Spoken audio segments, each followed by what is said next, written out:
히브리서 5장 12절에서 14절 말씀 여러분 앞에 봉독해 올리도록 하겠습니다. 때가 오래되었으므로 너희가 마땅히 선생이 되었을 터인데 너희가 다시 하나님의 말씀의 초보에 대하여 누구에게 가르침을 받아야 할 처지이니 단단한 음식은 못 먹고 젖이나 먹어야 할 자가 되었도다. 이는 젖을 먹는 자마다 어린아이니 의의 말씀을 경험하지 못한 자요. 단단한 음식은 장성한 자의 것이니 그들은 지각을 사용함으로 연단을 받아 선악을 분별하는 자들이니라. 아멘. 이 시간에 하나님의 말씀 나누기 전에 찬송가 542장 함께 찬양하고 하나님의 말씀 나누도록 하겠습니다.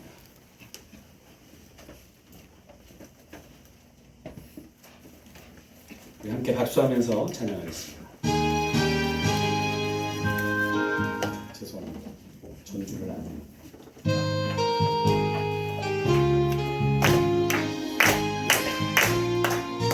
구주 예수 의지함이 구주 예수 의지함이 지위 기쁜 일세 영생 허락받았으니 의심 맞춤 없도다. 예수 믿는 것은 다른 증거 많도다. 예수 귀한 예수 믿음 더욱 주소서. 구주 예수 의지함이 심히 기쁜 일일세. 주를 믿는 나의 마음 의의 피에 적시네. 예수 믿는 것은 다른 증거 많도다. 예수 귀한 예수 믿음 더욱 주소서. 구주 예수 의지하여 죄악 벗어버리네. 안위 받고 영생함을 주께 모두 얻었네. 예수 믿는 것은 다른 증거 많도다. 예수 귀한 예수 믿음 더욱 주소서. 구주 예수 의지하여 구원함을 얻었네. 영원 무궁지나도록 주여 함께 하소서. 예수 믿는 것은 다른 증거 많도다. 예수 귀한 예수 믿음 더욱 주소서. 아멘. 잠시 기도하고 말씀 나누겠습니다. 하나님 감사를 드립니다. 지난 한 주간도 주의 은혜 가운데 저희들 품어주시고 오늘 이렇게 주의 전에 나와 주님을 한마음 되어 예배하며 주의 이름을 높여드리게 하시니 감사합니다. 이 시간 우리의 마음을 담아 주님을 전심으로 찬양하고 주의 이름을 높였습니다.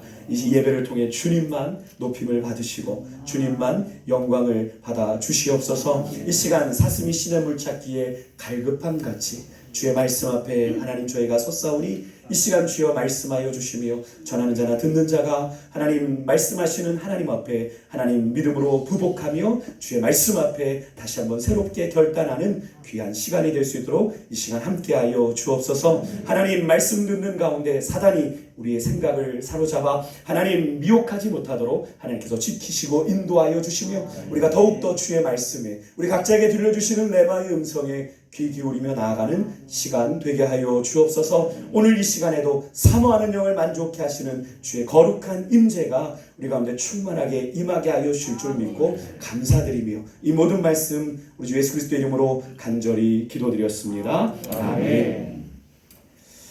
예, 저는 오늘 봉독해 올린 말씀을 가지고 믿음은 잘하는 것입니다 라는 제목으로 여러분과 말씀을 나누도록 하겠습니다. 우리가 지난주에는 무화과나무 저주의 사건을 통해서 열매에 대한 이야기를 나눴습니다. 우리의 삶이 열매 맺는 삶이 되어야 하고 우리가 맺어야 하는 믿음의 삶의 열매는 예수님처럼 구체적으로 삶의 현장에서 실천하는 그런 믿음이어야 한다라고 말씀을 드렸습니다. 그러면서 그 청년 바보 의사 안수연 씨에 대한 이야기를 좀 나누면서 그 책을 좀 읽어보셨으면 좋겠습니다 라고 말씀을 드렸는데요. 여러분, 우리의 믿음이 온전한 믿음이라면 반드시 열매가 있어야 하고요. 그 믿음의 열매에는 반드시 예수 그리스도의 흔적이 있어야 한다라고 말씀을 드렸는데, 여러분 한 주간 얼마나 여러분의 삶에서 그리스도의 흔적을 남기며 살아오셨습니까? 저는 요즘 새벽 기도를 마치고요, 제 말씀을 묵상하는 2층 사무실에 오르면서 좀 소소한 기쁨을 좀 맛보고 있습니다. 올라와 보신 분도 계시겠지만 2층 입구 옆에 보면 햇빛줄이라고 하는 조그만 나무가 하나 있습니다. 어느 날 그 줄기가 축 늘어져 있고 잎들도 생기가 없고 시들시들하길래 물을 줘야 하나 보다. 우리 김경민 지사님께서 잘 써주셨거든요. 요런 때 물을 주십시오. 근데 말을 잘 안 들어서 이 식물이 시들어야 이제 보는 거죠. 네, 그 잎사귀가 정말 물을 줘야 하나 싶어서 물을 이제 화장실에서 물을 떠다가 물을 줬습니다. 정말 오래지 않아서 축 늘어졌던 줄기와 잎사귀가 다시 힘을 얻어서 이 새가 날개를 펴듯 가지가 쭉 퍼져 있고 잎사귀에 생기가 돋고 윤기까지 잎사귀에 나더라고요. 그제서야 급기에 가지에 그제께는 급기야 가지에 새순이 돋는 것을 발견을 했습니다. 그 기쁨이 정말 소소하지만 생각보다 컸습니다. 네. 그래서 매일 새벽 기도를 마치고 계단을 오르면서 이 친구에게 제가 인사를 합니다. Are you happy? 이렇게 물어봅니다. 물론 이 친구, 이 해피추리는 저에게 대답을 할 수 없지만 그냥 생기 있는 자태로 저에게 이렇게 인사를 하는 것 같습니다. Yes, I am happy. 네. 물론 제가 대신 자문자답하면서 그 생기와 윤기가 도는 잎사귀를 이렇게 만지면서 참 하나님의 창조주 하나님의 섭리가 참 놀랍습니다. 이렇게 고백을 드리고 있는데요. 여러분, 이렇게 작은 식물의 성장, 성숙의 모습을 통해서도 소소한 삶의 기쁨이 있는데, 여러분 내가 직접 누리는 성장의 기쁨은 얼마나 더하겠습니까? 그래서 오늘 제가 여러분들과 영적 성장의 관점에서 우리의 믿음을 좀 바라보려고 합니다. 우리 인간의 내면에 있는 갈망 중에 하나는 바로 변화되고 싶은 것입니다. 성장하고 성숙해지고 싶은 거죠. 그런 까닭에 우리는 변화를 위해서라면 어떤 노력도 또 수고도 또한 헌신도 하게 됩니다. 사실 근데 변화를 추구한다라고 하는 것이 결코 쉬운 일은 아닙니다. 변화를 추구한다는 것은 고통을 수반하죠. 몸에 배인 습관을 내가 바꾼다고 하는 것 결코 쉬운 일이 아닙니다. 그렇게 자신이 깨어지고 새롭게 태어나는 경험이 바로 변화의 경험인 것인데요. 이렇게 변화라고 하는 것이 많은 대가를 지불해야 함에도 불구하고 우리는 변화를 시도합니다. 왜 그래요? 우리 인간은 성장을 경험할 때, 변화를 경험할 때 행복을 경험하고 보람을 느끼기 때문입니다. 더 엄밀히 말해서 하나님께서 우리 내면에 성장을 향한 갈망을 주셨기 때문에 그렇습니다. 변화를 시도한다는 것은 우리가 익숙한 것과 과감히 결별하고 새로운 것을 선택하는 것을 의미합니다. 그래서 상당한 대가를 지불하는 굉장한 도전이고 모험인데도 불구하고 우리는 변화를 원하고 또 성장을 원하고 성장을 넘어 성숙을 원하게 되지요. 그만큼 성장을 통해 누리는 기쁨과 보람이 크기 때문일 것인데요. 여러분, 이렇게 변화와 성숙을 추구하는 우리가 먼저 좀 기억해야 할 중요한 사실 하나가 있는데요. 바로 이 인간의 변화와 성숙이라고 하는 것은 우리의 힘으로 되는 것이 아니라 바로 하나님의 은혜로만 가능하다라고 하는 것입니다. 특별히 오늘 우리가 나누려고 하는 이 영적인 변화와 성숙은 더욱 그러한 거죠. 전적으로 하나님의 은혜로 주어지는 것이 바로 영적인 성장입니다. 그래서 베드로 사도는 그것을 깨달았기 때문에 그의 두 번째 서신인 베드로후서에서 이렇게 고백을 했습니다. 오직 우리 주 예수 그리스도의 은혜와 저를 아는 지식에서 어떻게 해요? 자라가라. 다시 한번 읽습니다. 우리 한번 같이 한번 읽어볼까요? 시작. 오직 우리 주 예수 그리스도의 은혜와 저를 아는 지식에서 자라가라. 네, 그렇습니다. 하나님의 은혜가 없으면 우리는 절대로 변화될 수가 없습니다. 그래서 영적 성장은요, 언제나 하나님과 더불어 시작되고요. 이 영적 성장은 하나님의 은혜 가운데 성장하는 것을 말합니다. 다시 말해서 영적인 성장은요, 하나님의 은혜로 시작되고 하나님의 은혜 가운데서 계속되고 또 은혜 가운데서 마무리되어지는 것이 영적 성장이라고 하는 거예요. 그렇다면 우리가 이렇게 좀 질문을 던져볼 수 있을 것 같습니다. 이렇게 영적인 성장이 전적으로 하나님의 은혜로 되어지는 거라면 우리가 아무것도 할 수 있는 것 없는 것 아닙니까? 그냥 우리 가만히 있으면 하나님이 잘하게 하시는 거 아니에요? 정말 그렇습니까? 그렇지 않습니다. 하나님께서는 우리를 변화시키고 우리를 성장시키기 위해서 우리에게 은혜의 수단을 제공해 주십니다. 우리가 그것을 다른 말로는 은혜의 방편이라는 표현을 쓰기도 하는데요. 이 은혜의 수단이라고 하는 것은 하나님이 우리에게 은혜를 베풀어 주실 때 사용하는 그런 수단이라고 할 수 있습니다. 도구라고 할 수 있는데요. 하나님께서 우리를 변화시키기 위해서 사용하시는 은혜의 수단 중에 가장 대표적인 것이 무엇일까요? 바로 말씀입니다. 또한 우리의 인생의 만남을 통해서 하나님께서 은혜를 주시기도 하고요. 또 우리가 말씀을 행하는, 실천하는 영적인 훈련을 통해서도 하나님은 우리에게 은혜를 주시기도 하고요. 또 우리가 책을 보면서 또 인생에 우리가 만나게 되는 여러 가지 절망스러운 경험이나 인생의 고난을 통해서 우리가 하나님의 은혜를 맛보게 되고 그것을 통해서 하나님께서는 우리를 변화시켜 나가시고 또 우리를 성장시켜 나가는 것을 경험하게 되는데요. 그렇다면 우리가 해야 될 일은 뭘까요? 바로 하나님께서 우리의 삶에 허락하시는 이 은혜의 수단들, 말씀, 또 만남, 또 여러 가지 영적인 훈련, 또 책, 여러 가지 인생에서 만나는 고난과 절망의 그 시간들을 어떻게 해요? 그냥 흘려보내지 말고 잘 선용해야 한다는 거예요.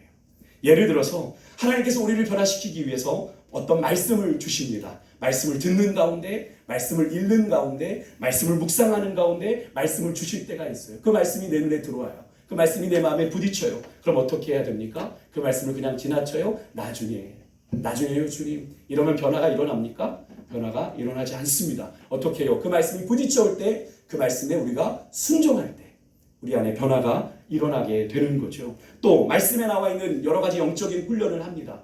우리가 말씀을 통해 너희들이 서로 사랑하라, 너희들이 용서하라, 판단하고 비판하고 정죄하지 말라, 이런 말씀들을 우리가 실제적으로 삶에서 훈련하게 되죠. 실천합니다. 그저 그렇게 말씀대로 살아가 보려고 영적인 훈련을 우리가 감당할 때 우리가 그것을 힘들어도 어렵더라도 그 말씀에 순종하기로 결단할 때 우리의 삶에 더 빠른 변화의 열매들이 나타나게 되는 겁니다. 여러분, 말씀을 실천하는 이 영적인 훈련은요, 하나님께서 우리를 고통 가운데 밀어넣으시려고 하신 것이 아니라 바로 하나님이 우리에게 은혜를 주시고자 하는 수단이라고 하는 걸 여러분 절대로 잊지 마시기를 바랍니다. 우리가 이 은혜의 수단을 우리가 주님 안에서 선용할 때 우리는 보다 성장하고 성숙한 그리스도인이 되는 거예요. 또한 하나님께서 우리를 변화시키기 위해 우리의 삶에 고난을 주시기도 합니다. 우리는 그 고난에 어떻게 해요? 잘 반응해야 돼요. 하나님 왜 이런 고난을 내 인생에 주십니까? 하나님 원망하고 불평하고 또 그것으로 해서 좌절하고 낙심하면 그 고난을 통해 우리가 성장할 수 있어요? 그렇지 않습니다. 이 고난 속에 하나님께서 주신 은혜가 있음을 깨닫고 이 고난을 내 성장의 밑거름으로 삼을 때 우리는 성장하게 되는 거죠. 그래서 사도 바울이 뭐라고 고백했습니까? 고난이 내게 유익이다라고 고백을 했던 거죠. 우리는 무엇보다도 기억해야 될 것은 하나님께서 우리를 변화시키고 우리를 성장시키시고 우리를 성숙시키기 위해서 우리 안에 누구를 내주하게 하셨습니까? 성령 하나님을 내주하게 하셨다는 사실을 여러분이 아셔야 돼요. 성령께서 우리 안에 내주하셔서 우리에게 능력을 주십니다. 은혜의 수단인 이 영적인 훈련을 잘 감당할 수 있는 능력을 주시고 우리가 실패하고 넘어질 때 다시 일어설 수 있는 힘을 또한 우리에게 주시는 분이 누구예요? 우리 안에 내주하여 계시는 성령입니다. 근데 이렇게 질문하실 수 있어요. 어떤 분이 이렇게 말씀하실 수 있죠. 우리 안에 성령님이 내주하고 계시다는 걸 우리가 어떻게 알 수 있습니까? 여러분, 어떻게 알 수 있어요? 성령님이 우리 안에 계신 것은 여러분 고린도전서 12장 3절에 보면 사도 바울이 이렇게 말합니다. 성령으로 아니고서는 누구든지 예수를 주시라 할 수 없느니라. 여러분이 예수님을 나의 주, 나의 하나님으로 고백하는 것, 여러분이 스스로 그냥 고백하는 것 같지만 여러분 그렇지 않습니다. 여러분 안에 계신 성령께서 여러분으로 하여금 그런 믿음의 고백을 하게 하시는 거예요. 그래서 여러분이 예수님을 주님으로 고백할 수 있다는 이 사실이요, 성령께서 여러분 안에 내주하고 계시다는 그 증거입니다. 그렇다면 이렇게 성령의 내주하심으로 우리 안에 일어나는 이 영적 성장이 정확하게 의미하는 게 뭐예요?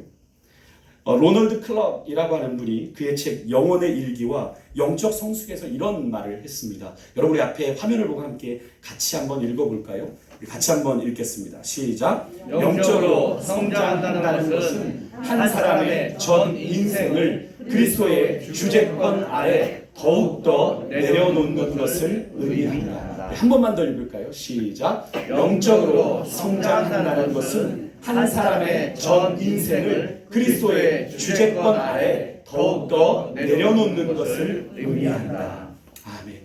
예수님의 주재권 아래 산다는 것, 바로 예수님의 통치를 받는 것을 의미합니다. 다시 말해서 예수님께서 우리의 삶의 주인 되셔서 우리의 모든 것을 다스리시는 것을 의미하고요. 또한 예수님께서 우리의 삶을 그렇게 다스리실 수 있도록 우리의 삶을 하나님 앞에 기꺼이 우리 자신을 내어드리는 것을 의미합니다. 주여 나를 주님 뜻대로 사용하시옵소서. 결국 영적으로 성장한다라고 하는 건 성령님의 인도를 받는 우리의 삶의 영역이 점점 더 확대되는 것을 말합니다. 그래서 영적으로 성장하면요, 우리는 점점 예수님을 닮아갈 수밖에 없는 거예요. 왜? 우리의 삶에 하나님이 다스리시는 통치의 영역이 넓어지면 넓어질수록 우리 안에 누구의 성품이 임하게 되니까요? 예수 그리스도의 성품이 자리 잡게 되니까요. 그래서 이 성장이라는 건 절대로 한순간에 뚝딱 이루어지는 것이 아니고요. 우리의 평생의 삶을 통해 이루어지는 것이고 우리 모두가 천국 가는 그날까지 중단 없이 되어져야 하는 것이 바로 영적인 성장이라고 하는 것입니다. 그렇다면 이런 영적인 성장은 우리 신앙생활에 있어서 이렇게 절대적으로 필요하고 당연한 것인데요. 이런 영적 성장에 있어서 가장 기본적인 열쇠가 있습니다. 기본적인 원리이자 기본적인 베이스가 있는데 그것은 바로 예수 그리스도의 생명입니다. 여러분과 저는 죄로 말미암아 영원히 죽을 수밖에 없는, 멸망받을 수밖에 없는 존재, 사망 선고를 받은 그런 존재입니다. 그렇지 않습니까? 인정하세요?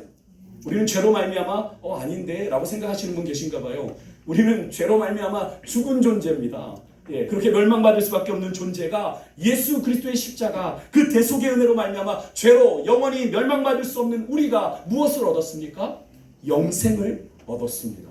그래서 우리는 살았고요. 그로 인해 우리 안에 계신 그리스도의 생명이 우리를 숨쉬게 했고요. 그래서 사도 바울은 갈라디아서 2장 20절에 이렇게 고백하는 거잖아요. 이제는 내가 사는 것이 아니요 나는 죄로 죽었고 이제는 내 안에서 누가 사시는 것이라? 예수 그리스도께서 사시는 것이라 라는 믿음의 고백을 드렸던 것이고 그것은 여러분과 저의 또한 믿음의 고백이기도 하지 않습니까?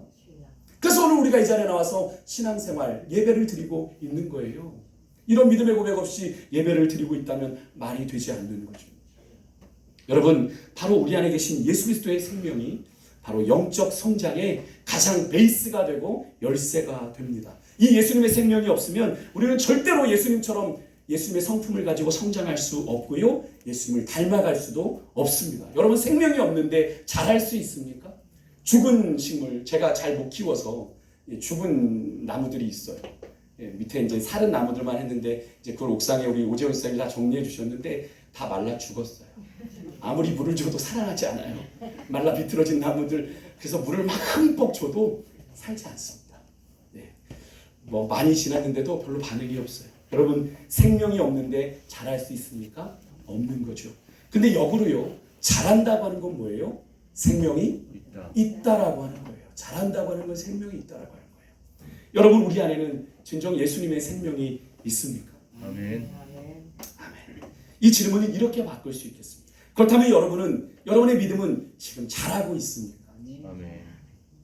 우리 안에 진정으로 예수님의 생명이 있다면 우리의 믿음은 마땅히 성장해야 하는 것인데 우리의 믿음은 정말 잘하고 있는지 우리의 믿음의 상태를 한번 스스로 정직하게 진단해 보실 수 있기를 바라요. 그래서 이렇게 교회에 와서 그래도 이렇게 교회 와서 예배 드리고 있는데 내 안에 예수님의 생명이 있지 않겠어? 그리고 매주 이렇게 예배를 드리고 있는데 그래도 내가 잘하는 거 아니겠어? 막연하게 여러분의 상태를 추측하지 마시고요. 정말 진지하게 여러분의 믿음의 상태를 하나님 앞에서 돌아보실 수 있기를 바랍니다. 오늘날요, 교회 안에 수많은 사람들이 있어요. 근데 여러분, 그들이 다 교회 안에 들어와 있다고 다 그리스도인일까요? 엄밀히 말해서요, 그들은 다 교인입니다. 교인. 그리스도인이 아니에요. 교회에 나오면 누구나 교인이 됩니다. 그래서 우리가 새 가족이 오셔서 등록을 하면 뭐를 하죠? 그리스도인이 된다고 합니까? 교인 등록을 한다고 합니까? 교인 등록을 합니다. 네. 여러분, 그러니까 교인이죠. 그래서 그리스도의 영을 모시지 않은 사람은 결코 그리스도인이 될 수 없습니다. 다시 말해서 그리스도의 영, 성령이 아니고서는 그리스도를 주님이라고 고백하는 믿음의 고백 절대로 할 수 없다는 말이에요. 여러분, 교인과 그리스도인은 분명 다릅니다. 여러분, 같다고 착각하시면 안 돼요. 교인이 천국 갑니까? 교인 천국 못 갑니다. 그죠? 교회 안에 들어와 있다고 천국 가는 게 아니에요, 여러분. 그리스도를 내 안에 모신 자만이 천국에 가는 거예요. 교회 안에 앉아 있다고 해서 다 그리스도인이 아닙니다, 여러분.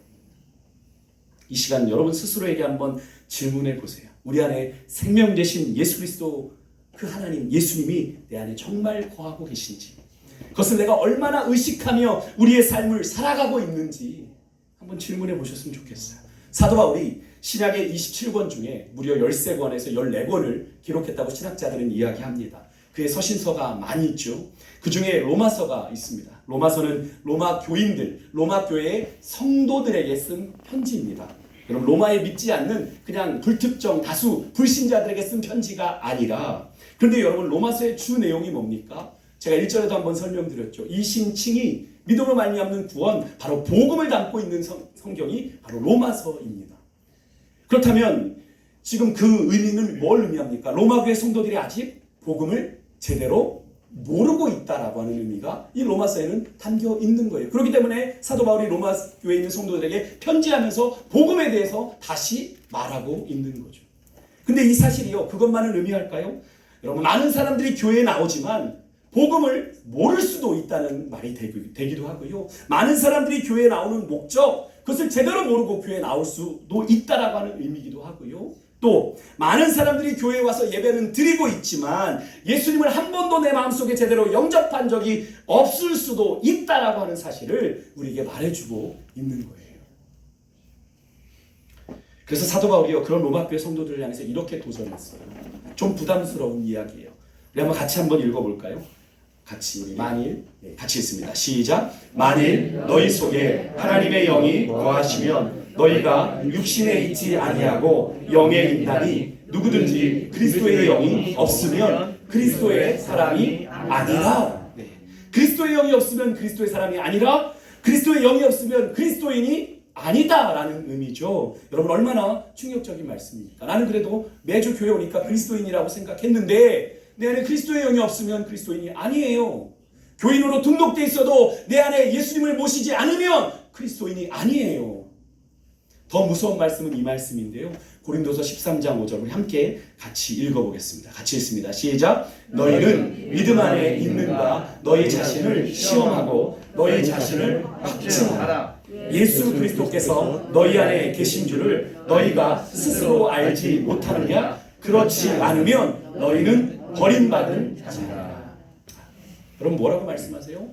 너희가 믿음 안에 있는지 시험하고 확증하라.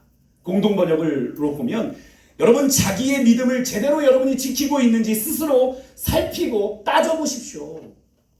여러분의 믿음을 대충 난 믿으니까 라고 넘어가지 마시고 여러분의 믿음을 자세하게 시험하고 여러분 스스로 살펴보라는 거예요. 따져보라는 거예요. 내가 믿음 안에, 그리스도가 내 안에 정말 계신 것을 내가 깨닫고 정말 내가 살아가고 있는지를 돌아보라는 거예요. 그렇게 그리스도께서 너희 안에 계신 줄을 너희가 알지 못하면 너희는 버림받은 자다. 예수님이 우리 안에 계시다는 사실을 모르면 버림받은 자라는 이 사도 바울의 말씀이 여러분 우리에게 너무나도 강력한 도전이 되지 않습니까? 여러분, 그 사실을 깨닫고 계세요? 여러분 안에 예수님이 계시다는 그 사실이요? 우리는 종종 우리의 믿음을 이렇게 착각합니다. 내가 모태신앙인데 설마 구원 못 받겠어? 여러분, 그렇습니까? 모태신앙 구원 받습니까? 우스갯소리가 있죠. 모태신앙이 무슨 신앙이에요? 못해신앙이에요. 이해가 되십니까? 제 발음 이해가 되시나요? 못해인데 그것이 못해, 나는 못합니다 라고 얘기하는 신앙이래요. 여러분, 제가 정말로 믿음은요 개인적인 거예요. 모태신앙은 부모를 통해서, 그죠? 믿음이 고백되는 건데 여러분, 부모라고 해도요 절대 자녀의 믿음을 대신할 수 없습니다. 내가 가서 예배 드릴게, 넌 공부나 해, 하나님이 이해해 주실 거야. 그건 여러분만의 착각이에요. 죄송하지만 어떤 분들은요 직분을 받았다는 사실에 속는 분이 계세요. 그런데 여러분, 우리의 직분, 목사, 장로, 권사, 집사라고 하는 이 직분이 여러분 우리의 구원을 보장합니까? 여러분, 교회 직분자들 중에도 의외로 영적이지 못한 분들 정말 부끄럽지만 되게 많습니다. 교회 제도적으로 직분은 받았지만 그 속에 예수 그리스도의 생명이 없기에 영적인 삶과 거리가 먼 거죠. 여러분, 예수님을 이야기하고 예수님의 이름을 고백하는 듯 하지만 정작 예수님의 생명이 없을 수도 있습니다. 물론 구원의 문제는 함부로 이야기할 수 없는 것이지만 어느 정도 분별은 가능하죠. 예수님께서 이렇게 우리에게 말씀하셨다는 사실을 우리가 기억해야 됩니다. 우리 마태복음의 말씀 같이 한번 읽어봅니다. 그들의 열매로, 시작. 그들의 열매로 그들을 알지니 가시나무에서 포도를 또는 엄건키에서 무화과를 따겠느냐? 이와 같이 좋은 나무마다 아름다운 열매를 맺고 못된 나무가 나쁜 열매를 맺나니 좋은 나무가 나쁜 열매를 맺을 수 없고 못된 나무가 아름다운 열매를 맺을 수 없느니라. 언뜻 보면 자연의 이치, 자연의 순리를 이야기하는 것 같지만 이 자연의 순리에 우리의 믿음의 귀한 비밀이 담겨 있다라고 하는 거예요. 여러분, 열매로 그들을 안다라고 말씀하시는 이 말씀이 너무나도 두렵지 않습니까? 올해 2020년 박 목사 네 열매가 뭐야? 라고 물어보셨을 때 저는 주님 앞에 자신이 없어요. 솔직히 부끄럽지만 자신이 없어요. 하나님, 이게 내 열매입니다 라고 하나님 앞에 감히 당당하게 내놓을 것이 없는 것 같아요. 제가 이 말씀을 준비하면서 얼마나 하나님 앞에 회개했는지 몰라요. 여러분, 정말 두려워하셔야 돼요. 여러분이 2020년 무슨 믿음의 열매를 하나님 앞에 맺으셨습니까? 여러분은 믿음에 합당한 열매를 맺고 살아가고 계신지 한번 여러분에게 스스로 질문해 보십시오. 여러분, 오늘 이 시간 우리의 영적 성장의 뿌리가 되는 예수 그리스도의 생명이 우리 안에 제대로 살아 숨쉬고 있는지, 그리스도의 영이 우리 안에 계셔서 우리를 온전히 정말 주장하고 계신지를 여러분이 한번 돌아보실 수 있기를 소망해요. 여러분, 믿음은요, 자라는 거예요. 그래야 믿음이 살아있는 믿음인 거예요. 아까도 말씀드렸죠. 살아있어야 성장합니다. 근데 자라지 않으면 살아있다고 아무리 우겨도 그건 죽은 거예요. 그리스도의 생명이 있는 자는 반드시 성장하고 성숙해야 하는데요. 그런 우리의 믿음이 잘 자라고 있습니까? 오늘 제가 봉독해드린 말씀, 지난주 설교 중에도 제가 언급해드린 말씀이기도 하죠. 오늘의 말씀과도 연관이 있습니다. 지난주에도 설명을 드렸지만 때가 오래되어 우리가 마땅히 선생이 되어야 하는데, 이 말은 뭡니까? 한마디로 말하면 오늘 본문과 연결시켜 본다면 너희들이 자랐어야 되는데, 충분히 자랄 시간이 있었는데 하나님의 말씀의 초보를 다시 누군가에게 배워야 하는 상태로 젖이나 먹어야 하는 신도가 되었다라고 책망하죠. 즉, 자라지 못했다. 시간은 흘러갔는데 너희들은 자라지 못했다. 자라지 못했으니 열매도 없는 거죠. 충분히 자랄 시간이 있었는데 자라지 못했다. 여기서 자라지 못했다라고 하는 건 성장하지 못한 사람을 다른 표현으로 오늘 이 본문 속에서 뭐라고 표현합니까? 의의 말씀을 경험하지 못한 자요. 그럼 여기서 우리가 성장하기 위해서는 어떻게 해야 된다는 것을 우리가 분명히 깨닫게 해줘. 하나님께서 은혜의 수단으로 우리를 성장하게 하시는 수단으로 제일 첫 번째 뭐를 말씀하셨어요? 말씀이라고 말씀을 드렸잖아요. 여러분, 의의 말씀을 경험하지 못했다는 건 무엇을 말합니까? 말씀을 우리들의 삶에 적용해 본 경험이 없어요. 그 말씀대로 살아가 보려고 오늘 아까 제가 서두에 말씀드린 것, 영적 훈련 피하는 겁니다. 불편하니까, 나를 괜히 귀찮게 할 것 같으니까 그런 영적 훈련 하지 않는 겁니다. 그냥 말씀을 듣는 것으로 좋은 말씀, 은혜가 되네, 그것으로 끝나는 거예요. 그 말씀을 내 삶에 구체적으로 적용해 보려고 하지 않는 겁니다. 그런 훈련도 되지 않은 상태를 말하는 거죠. 여전히 믿음이 자라지 않아요. 어린아이들처럼 행동하는, 그래서 하나님이나 옆에 있는 성도들이 여전히 자기만 바라봐 주기를 바라는 지극히 자기중심적인 영적인 상태가 오늘 이 본문 가운데 젖이나 먹어야 하는 성도들의 상태를 말하는 겁니다. 의의 말씀을 경험하지 못한 자의 상태를 말하고 있는 거예요. 이런 사람들은요, 자신의 삶을 바라볼 때도 철저하게 자기 중심적인 사고를 벗어나지 못합니다. 모든 것의 결정의 기준이 누구에게 있어요? 자기에게 있어요. 내게 유익이 있는지 없는지를 따라서 우리가 선택하고 결정을 하는 거죠. 우리의 믿음의 삶은 어떤 삶이어야 되는데, 하나님의 뜻을 찾고 하나님의 나라를 구하는 삶이어야 되는데 그런 것을 기대하기가 어려운 상태인 거죠. 혹시 우리들의 모습이 이런 하나님의 책망을 들어야 하는 상태는 아닌지 여러분 돌아볼 수 있길 원합니다. 제가 여러분에게 이렇게 한번 질문을 한번 드려볼게요. 여러분의 삶에서요, 한번 잘 들어보십시오. 말씀과 여러분이 처한 상황과 여러분의 입장이 상충되는 경우, 더 쉽게 말씀드리면 갈등이 생긴 경우, 그 순간 여러분에게 더 영향을 주는 것이 무엇입니까? 말씀입니까? 아니면 여러분이 처한 상황, 여러분의 입장입니까? 말씀과 여러분이 처한 상황과 여러분의 입장이 상충되었을 때 여러분에게 더 영향을 주고 부담을 주는 것이 뭐냐는 거예요. 바로 여러분이 생각하고 있는 바로 그것이요, 여러분의 삶의 결정적인 기준이에요. 우리가 아무리 말씀이죠, 목사님 무슨 말씀을 그렇게 하세요, 말씀이죠라고 이야기해도 우리의 삶의 결정적인 순간에 그 말씀이 내게 주는 영향력보다 여러분이 처한 상황과 여러분의 입장을 여러분이 더 고려하고 있다면 여러분의 삶의 결정적인 기준은요, 죄송하지만 말씀이 아니라 여러분 자신이에요. 여러분이 아무리 신앙생활이 오래되고 죄송하지만 직분을 가졌다고 해도 여러분은 아직 단단한 식물을 먹는 장성한 자가 아니라 젖이나 먹어야 하는 자. 그렇다면 여러분, 우리는 시간을 가졌음에도, 자라야 할 충분한 시간을 가졌음에도 여전히 자라지 못한 사람은 아닌 건지 한번 돌아봐야 될 것입니다. 여러분, 나희필 장군이라고 혹시 들어보셨습니까? 박정희 대통령 시절에 장성급 만찬 자리에서 이 나 장군이 인솔하는 그 사단의 모범적인 사례가 보고가 되었고, 그 사례를 보고받은 이 기분이 한껏 좋아진 이 박 대통령이 이 나희필 장군에게 친히 가득 부어준 술잔을 내어 이렇게 내밀었다고 합니다. 이 나희필 장군이 이 술잔을 놓고 고민에 빠졌는데요, 이 대통령이 내민 이 축하주를 내가 어떻게 해야 좋은가. 대통령은 지금 술잔을 들고 이 나 장군이 받을 때까지 그 앞에서 지금 이러고 기다리고 있습니다. 그 1분의 시간이 1시간처럼 길었다고 이 나희필 장군은 고백하는데요, 그 자리에 모인 모두가 이 나희필 장군과 이 박정희 장군의, 이 박정희 대통령 사이에 그 묘한 긴장감을 보면서 모두 손에 땀을 쥐고 있었다고 합니다. 이윽고 나 장군은 고민 끝에 이렇게 박정희 대통령에게 이야기했다고 합니다. 카카, 저는 술을 못합니다. 저에겐 사이다로 한 잔 주십시오. 박 대통령은 난감한 표정으로 나 장군을 유심히 쳐다보았다고 합니다. 이날의 이 순간을 지켜봤던 한 장군이 이 장면을 이렇게 회고했다고 합니다. 마치 폭탄이 터지고 난 후 엄청난 정적 속에 잠긴 것 같았다. 얼마나 긴장과 텐션이 많았는지 느껴지십니까? 그 순간 당사자들뿐 아니라 그것을 바라보고 있는 모든 장성들도 많은 긴장을 느꼈던 거죠. 대통령이 친히 술을 따라 내민 그 술잔을 딱 잘라 거절한 예가 있었을까?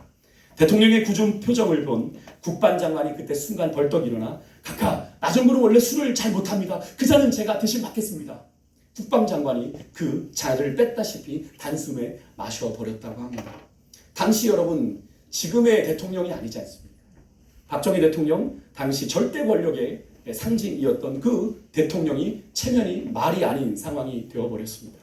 그 위기의 순간을 국방장관의 기지로 일단 넘어가기는 했습니다만 만찬장의 분위기가 어떻겠습니까? 이미 엎질러진 물이 되고 말았습니다. 만찬이 끝나고 자리에서 일어난 대통령은 의기소침해 있던 이 나희필 장군에게 다가가더니 이렇게 말을 했다고 합니다. 네가 진짜 기독교인이다. 네가 진짜 기독교인이다. 이 한마디를 남기고 만찬장을 떠났다고 합니다. 아마 당시 박정희 대통령이 공식 만찬 석상에서 그의 축배를 거절할 당한 건 아마 이때 이후로 없었을 것이라고 하는데요.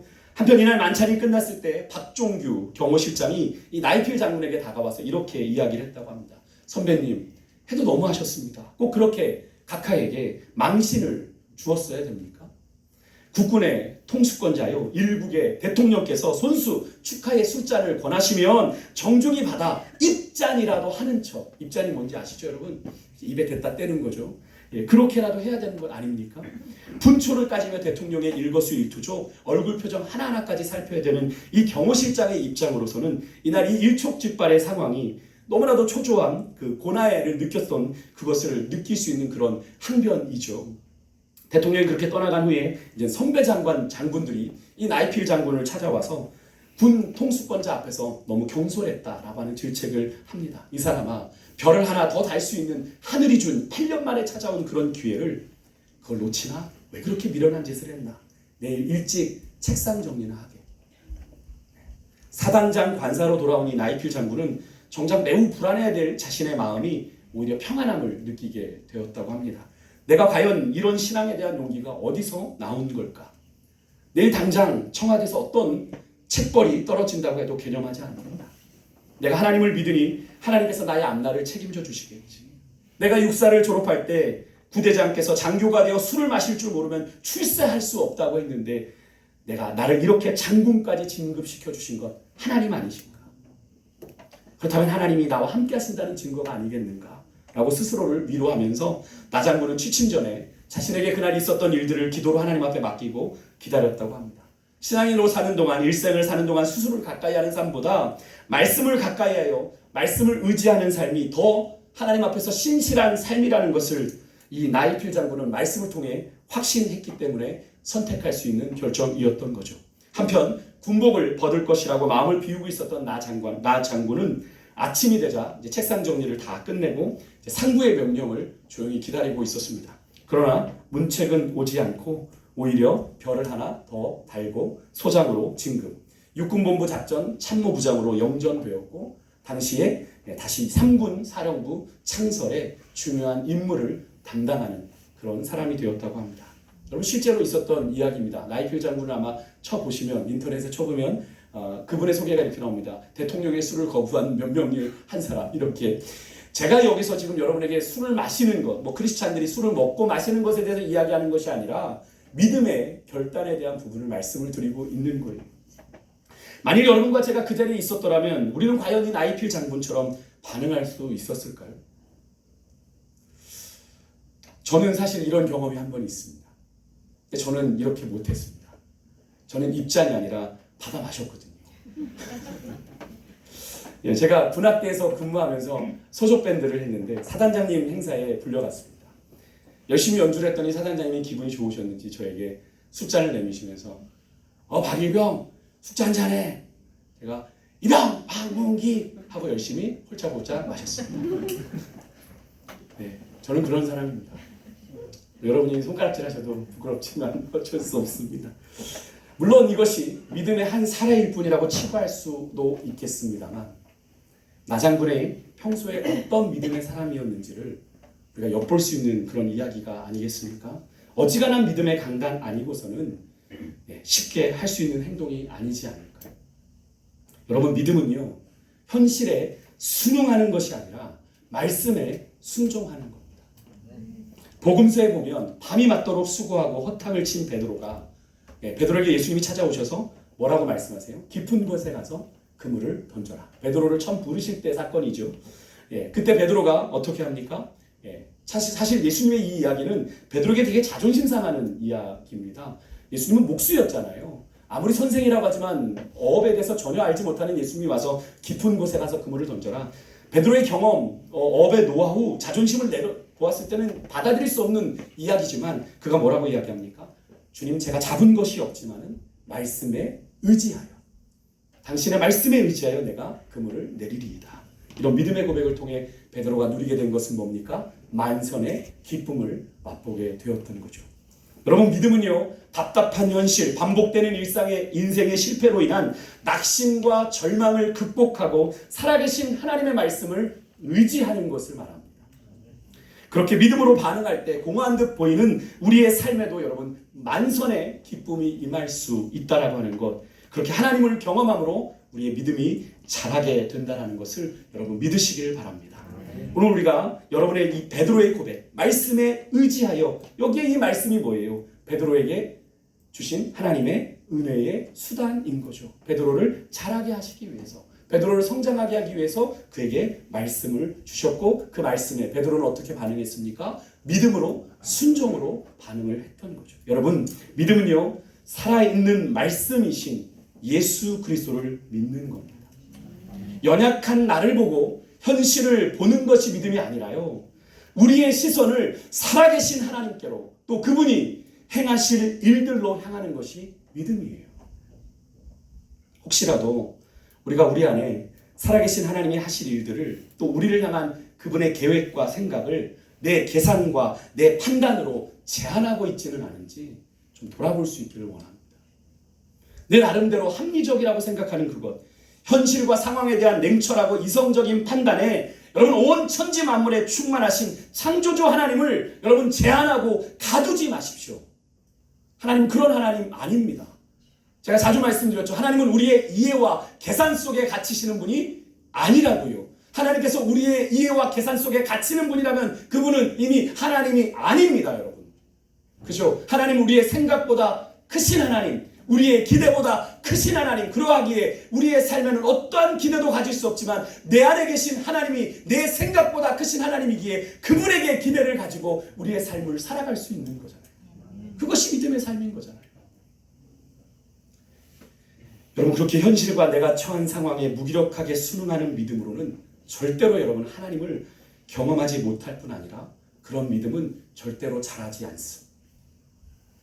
혹시 오늘 여러분과 저의 모습이 그런 상황에 그런 영적인 답보 상태에 머물러 있는 것은 아닌지, 그 원인이 바로 내 나름대로 합리적이라고 생각한 내 판단과 내 이해와 내 계산 속에 하나님을 가두고 있어서 하나님을 경험하지 못하고 있는 것은 아닌지 여러분 돌아볼 수 있기를 소망합니다.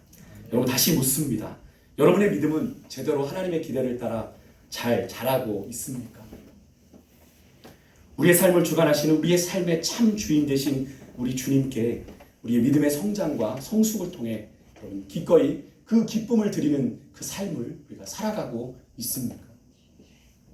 여러분 의의 말씀을 경험하시길 바랍니다. 그렇게 할 때 여러분의 삶에 베드로가 누렸던 만선의 기쁨, 우리가 기적이라고 말하는 그것이 일어나게 되고요. 여러분의 믿음 또한 자라게 될 때 그런 기적이 우리의 삶에는, 우리 믿음의 삶에는 일상이 되고 상식이 되는 인생이 되는 거예요. 여러분 2020년도 얼마 남지 않았습니다.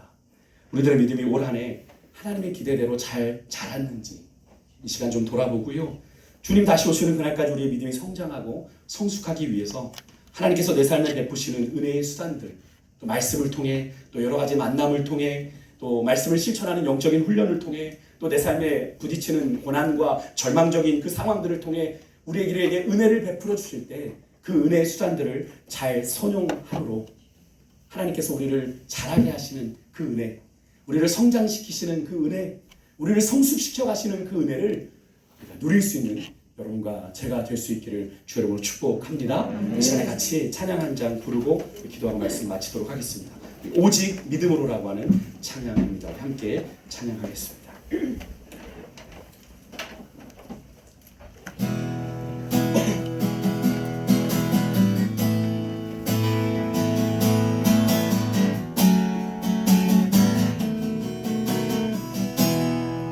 세상 흔들리고 세상 흔들리고 사람들은 변하여도 나는 주를 섬기리. 주님의 사랑은 영원히 변하지 않네. 나는 주를 신뢰해.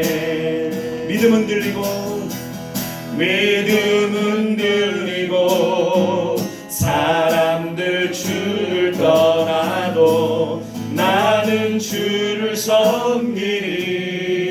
주님의 나라는 영원히 쇠하지 않네. 나는 주를 신뢰해. 우리의 믿음을 담아 고백합시다. 오직 믿음으로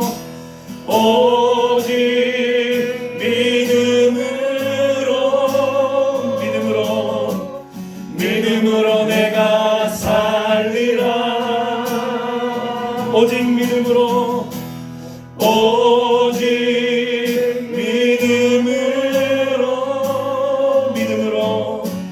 믿음으로 내가 살리라. 다시 한번 고백할게요. 세상은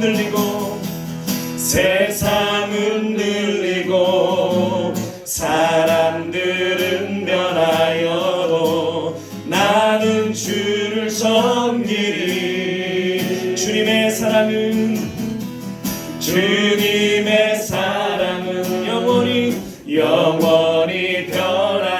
하지 않네. 나는 주를 신뢰해.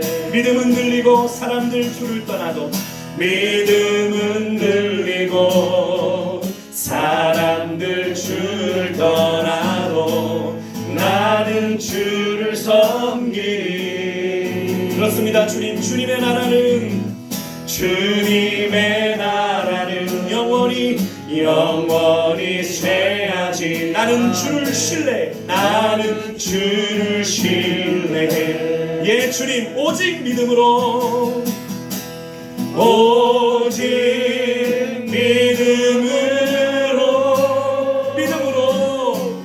믿음으로 내가 살리라. 오직 믿음으로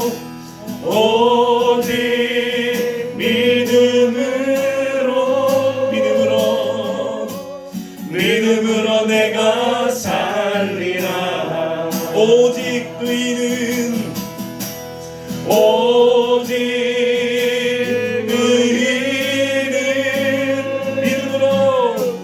믿음으로 말미암아 살리라. 아멘. 주님, 오직 의인은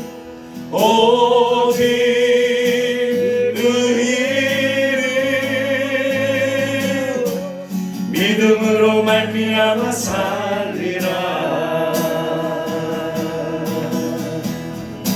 하나님 감사합니다. 오늘 귀한 시간 우리가 말씀을 통해 다시 한번 우리의 모습을 돌아보게 하시니 감사합니다.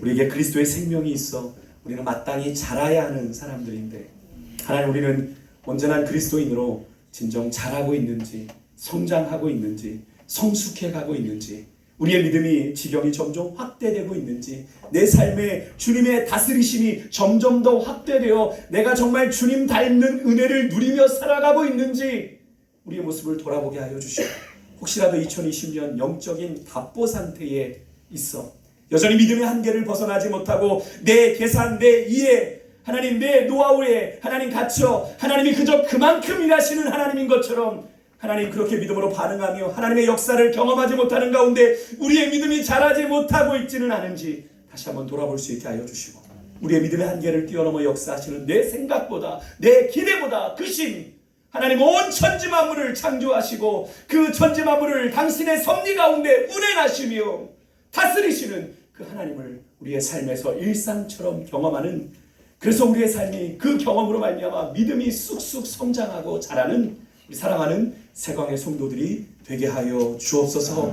주님 다시 오시는 그날까지 남녀노소를 분분하고 영적인 성장은 계속되어야 합니다.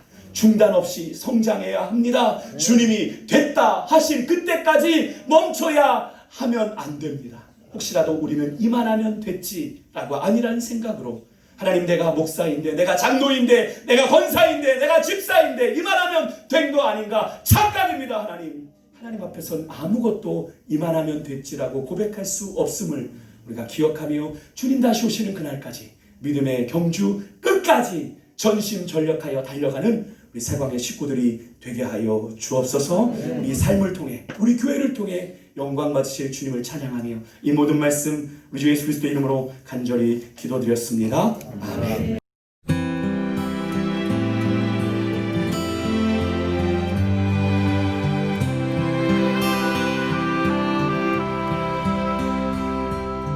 예수 사랑하심을 거룩하신 마리새, 우리들은 약하나 예수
구세주여 항상 인도하소서.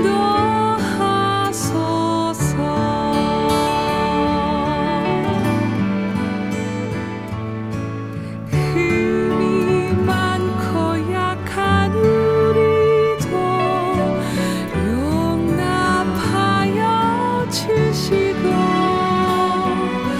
주의 넓고 크신 은혜로 자유 얻게 하셨네. 선한 목자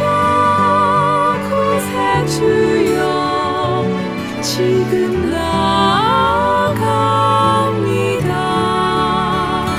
선한 목자 구세주여 지금 나